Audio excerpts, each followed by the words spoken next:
Teoria siluriana. Kush nga ju ka dëgjuar për teorinë siluriane? Ndiqeni me vëmendje këtë material sepse jam I bindur që do t'ju pëlqej shumë.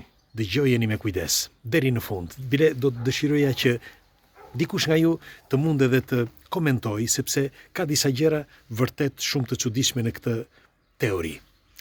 Para disa viteve, një grup studiuesish vurë re disa mbetje, le të themi që janë shumë të vjetra. Bile disa tregojnë që janë mbi 10 milion vite të vjetra. Pra disa objekte që për këta studiues, janë studiues autonom, janë objekte shumë të vjetra. Dhe kush mund t'i ketë ndërtuar ose kush mund t'i ketë krijuar këto objekte? Dhe dolën në një konkluzion vërtet të çuditshëm. Kush është rastësisht do t'i lutesh aty bëj like faqes që jemi sërish dhe ju falenderoj që jemi për herë bashkë, më falni që e them gjithmonë, por do kush nga ju dhe mund mos ta ketë bërë dhe ndoshta ka harruar. Juve nuk I kushton asgjë, por për ne është një diferencë e madhe, sepse sa më shumë jemi aq më mirë është. Kjo teori quhet teoria siluriana. Çdo të thotë teoria siluriana. Siluriana është një periudhë kohe që ka, me një fjalë, si të gjitha periudhat, kjo periudhë pretendohet që ka qenë rreth viteve 440 milion vite më parë. Nuk e di më kuptuat apo jo. Pra në kohën 440 milion vite më parë, mendohet që në këtë planet ka qenë një zhvillim I madh ashtu siç edhe sot. Ndoshta edhe më shumë se sa sot. Dhe çfarë ndodh në të vërtetë? Sipas këtyre studiuesve që normalisht sfidon jo vetëm shkencën, por sfidon edhe studimet tona, sepse ne na është mësuar që jemi vetëm ne. Me një fjalë, ky civilizim nuk ka civilizime të tjera dhe ne erdhëm në këtë civilizim dhe po shkojmë drejt nuk dihet ku. Pra jemi një, kështu na është thënë. Ndërsa studiuesit thonë që jo, në kohën e silurianëve mund të ketë, në kohën siluriana, mund të ketë ekzistuar një civilizim ashtu siç sot. Do thotë në njëri nga ju, po atëre ku janë provat? Nuk ka prova. Do t'ju them se përse. Për shembull, në qoftë se do marrim parasysh para disa kohësh, teksa flisja me një mikun tim që është kimist, I bëra një pyetje. I thash, në qoftë se, I thash unë, pas 1 milion viteve, ti ndërton një shtëpi, çfarë I ndodh shtëpisë pas 1 milion viteve? Mund të mbeten gërmadha, thot ai. Në kimi, është e vërtet, mund të mbeten gërmadha, pra jo shtëpia, por mbeten gërmadha të shtëpisë që ti kupton që ka patur një shtëpi. I thash, po pas 10 milion vitesh, nuk mbetet më asgjë. 10 milion vitesh, nuk mbetet më asgjë sepse shpërbëhet. Pra bëhet në plur, çdo gjë, rikthehet prapë nga e para. Merreni me mend tani në 440 milion vite si thuhet që mund të ketë ekzistuar një civilizim tjetër. Thash, këto janë disa mbetje që të bëjnë të kuptosh që të kthesh mbrapa në kohë dhe të kuptosh që diçka mund të ketë ndodhur. Bile do t'ju them, në bazë të teorisë siluriane, disa studiues të tjerë mendojnë që është ky problemi që pse njeriu njeriu I bardh ka orën biologjike ndryshe nga njeriu I zi. Ç'do të thotë kjo? Njeriu me ngjyrë e ka orën biologjike të përshtatshme me planetin Tokë, ndërsa njeriu I bardh nuk e ka. E ka 40 minuta më shumë. Por 40 minuta më shumë e orës biologjike të trupit njeriut është e barabartë me kohën që ndodh në planetin Mars, pra koha e planetit Mars, që është 25 orë përafërsisht. Dhe këtë nuk po e kuptojnë studiuesit pse ora biologjike e njeriut është, me fjalë njeriu të bardh është e tillë. Pra, cila është arsyeja? Disa thonë që është vetëm një përshtatje që I ka bërë trupi sipas gjeneve që ka. Po a nuk tham që jemi të gjithë njësoj, vetëm ndryshon ngjyra e lëkurës. Dhe disa studiues thonë që jo, ne, sepse dikur në planetin Tokë kemi jetuar dhe në një farë kohë, pastaj kur u shkatërrua, ato përmbytjet e mëdha që flitet në tekstet antike ose që kanë mbetur në përgojdënat e popujve të mbar botës, tregojnë që ne nuk kemi bërë gjë tjetër veç se kemi shkuar në Mars, jetuam disa kohë atje, u krijuan probleme edhe një herë në Mars, u dogj komplet Marsi dhe u kthyem sërish në planetin Tokë. Pra këtë mendojnë disa në 400 milion vite. Shiko, ne në 2000 vite dhe nuk dim se çfarë, nuk e dim historinë tonë. Berini mend në 400 milion vite çfarë mund të ketë ndodhur dhe ne nuk mund ta dim. Thash që ky është një argument vërtet i bukur, po është tepër i rëndësishëm. Tani, në qoftë se do kush do thotë për shembull, po mirë, në Mars pse ne nuk kemi gjetur prova? Nuk mund të gjesh prova, them se përse, sipas mendimit tim, pastaj do dëshira një mendimin tuaj. Sepse në qoftë se ka ndodhur sikur të ka ndodhur një luftë nukleare në planetin Mars, pra të jenë zhdukur mes tyre njerëzit të kenë bërë një përplasje me bomba nukleare. Po sikur. Në fakt, duhet të dini që rrezatimet më të forta që kanë gjetur në Mars nuk i kanë gjetur kurrë në asnjë vend të tokës ose diku tjetër. Nuk i kanë gjetur.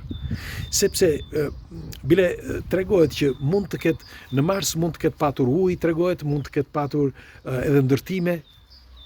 Mundet. Mirë po, thash, në 400 milion vite ose 420 milion vite mund të ndodhin shumë gjëra. Mund të kenë jetuar për shembull 1 milion vite në Mars, ose mund të kenë jetuar pak, derisa u stabilizuai gjendja në planetin Tokë, sepse Marsi është më i vogël dhe Toka është më e madhe. Dhe është më e përshtatshme. Dhe mund të jetë kjo arsyeja që njerëzit u kthyen sërish dhe ndoshta mund të ketë ndodhur një fatkeqësi edhe natyrore në planetin Mars. Megjithatë, në sintezë, ora biologjike e njeriut është e përshtatshme me planetin Mars, jo me planetin Tokë e njeriut të bardhë. Kurse njeriut me ngjyrë është tamam si në planetin Tokë, pra 24 orë ora biologjike. Tani, sipas testeve të bëra, të kryera, mendohet që njeriu është njeriu në qeliz ka dhe. Okej? Do kthehem prapë se nuk e kam humbur, prisni edhe pak. Dhe mendohet që arsyeja që pse ka dhe njeriu, sepse mund të ketë lindur vërtet me përbërësit e tokës, të planeteve, në qoftë në Mars, qoftë në Tokë, kudo qoftë. Dhe ka përbërje dheu, sepse i përket këtij planeti, ose një planeti, një toke, një vendi. Tani, dikush mendon që njeriu i bardhë, meqense ishte më i avancuar, kur shkoi në Mars dhe u kthye, nga momenti që u kthye, modifikoi njeriun. Modifikoi, më falni, majmunin. Modifikoi majmunin dhe dolën njerëzit me ngjyrë. Të paktën kështu thuhet. Një pjesë e studiuesve. Por unë do përqendrohem tek Siluriana, tek si mund të quhet, tek ajo teori ku thuhet që në këtë planet, me fjalë planeti, është shkatëruar dhe është rindërtuar disa herë. Dhe kjo është bërë për shkaqe të ndryshme, qoftë nga njeriu, por qoftë edhe nga natyra, nga vetë natyra. Tani, një studiues i gjerman, zvicerian, të vërtet, i viteve 90, ai thot ka një ide që sipas tij, sipas studimeve që ka bërë, nuk po e mbaj mend emrin tani. Nuk e mbaj mend emrin, më falni. Ai thot kështu që tokat ose toka dhe kontinentet janë bashkuar dhe janë shpërndar disa herë. Pra kontinentet që ne sepse qahen korat e tokës, qahen duke u qarë, duke qenë mbi ujë çdo gjë, lëviz. Gjatë kohës lëviz, sepse ta dini, nuk është se qëndrojmë në një vend. Kontinentet lëvizin pak centimetra, pak milimetra, por lëvizin gjatë gjithë kohës. Dhe ai thotë që janë bashkuar dhe janë ndarë disa herë. Në qoftë se e keni dëgjuar për shembull për atë Sant'Andrea, si quhet, qarjen e tokës, korja e tokës Sant'Andrea, që po mendohet që do të çajë Amerikën në dysh. Në fakt, jo vetëm atje, por edhe në Turqi, në disa vende, ka filluar që të hapet. Sepse në disa vende hapet, në disa vende bashkohet. Dhe kjo ka bërë që me kalimin e kohës, këto erozione, këto lëvizje të planetit, këto pllaka tektonike edhe koha, moti, çdo gjë, rreshtet, çdo gjë, ka bërë që asgjë mos të mbetet në këtë planet nga nëse ka patur fakte të një civilizimi tjetër. Pra pas 400 milion vitesh, çfarë mund të mbetet? Nuk mund të mbetet asgjë. Dhe sepse si ju thash, në 10 milion vite nuk mbetet gjë. Merrni mend 100 milion vite, asgjë. Çdo gjë kthehet në pluhur. Dhe ne kemi disa mbetje, le të themi, më të afërta. Ato të piramidave ose gurët ciklopik që gjenden gjithandej etj etj.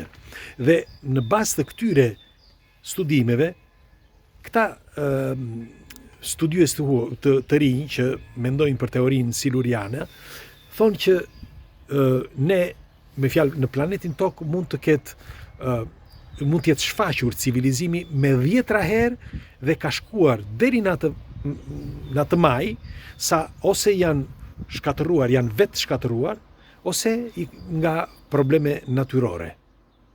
Në disa raste, shumë nga këta studius thonë që janë vetë shkatëruar për të vetëm arsye sepse njeriu, duke lozur me natyrën, siç po bëjmë ne tani për shembull, duke lozur me natyrën, me kalimin e kohës, natyra kthehet mbrapsht. Kthehet që të mbrojë vetveten, të mbrojë tokën, të mbrojë bimët, të mbrojë njeriu, të mbrojë çdo gjë. Sepse nuk mund të vdes natyra, pra toka, planeti. Kështu që ose për këto fenomene, ose për fenomene të shpërthimeve nukleare, ne e kemi vetë vrarë veten dhe jemi kthyer disa herë. Ndonjëherë jemi detyruar që të shkojmë jashtë këtij orbite, të shkojmë diku tjetër, thon studiuesit, dhe ndonjëherë duke ndëjtur këtu një pjesë ka mbijetuar, por ka filluar prapë nga e para. Pra kjo është teoria siluriana që pretendohet që njeriu mund të ketë ekzistuar në këtë planet me 10 herë dhe është rindërtuar me 10 herë dhe shkatëruar me 10 herë. Dhe në disa raste mund edhe të ketë shkuar jashtë dhe të ketë ardhur sërish. Ju, çfarë mendimi keni për këtë? Si thoni, mund të ketë të vërteta këtu brenda? Pres komentet tuaja. Ju përqafoj, kalofshi një ditë bukur.